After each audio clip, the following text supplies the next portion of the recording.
มารับอาหาร มือแบบเพื่อน อาจจะใส่ก่อนคือแบบเขาจะตักอะไรก็เอาตักตามแล้วก็เฟกเขาจะลูกค้ามาแล้วเบบีปัญญาอ่อนเบบีนี่ ไม่กูมีลูก แล้วลูกมีเลยเอา ลูก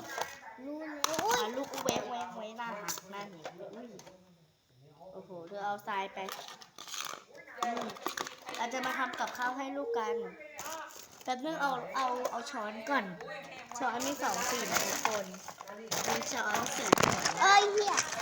กูซ้ำกูแตกแน่ กระตุ้จ่ามีฮ้อนสีเหือน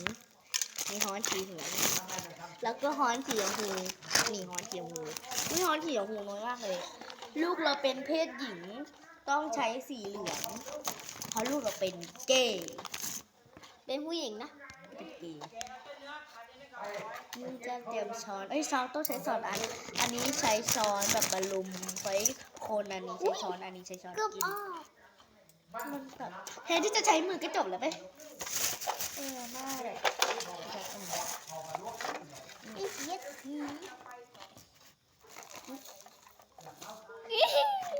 เสร็จแล้ว sorry เด้อ เก็บผ้ามาแม่ม เราใช้ผ้าแบบโอ้ยมันจะมีต่อ EP 2แน่เลย กว่าข้าวจะเสร็จไปหมด แล้วใครมาโชว์ลูกกา จะเป็นเบย์แน่เลยเบย์ต้องอยู่เหรอ พี่ใบไม่อยู่พ่อ แล้วใครมาโชว์ลูกแก้ว จ้ะชิชะแล้วมึงกวาดเองนะ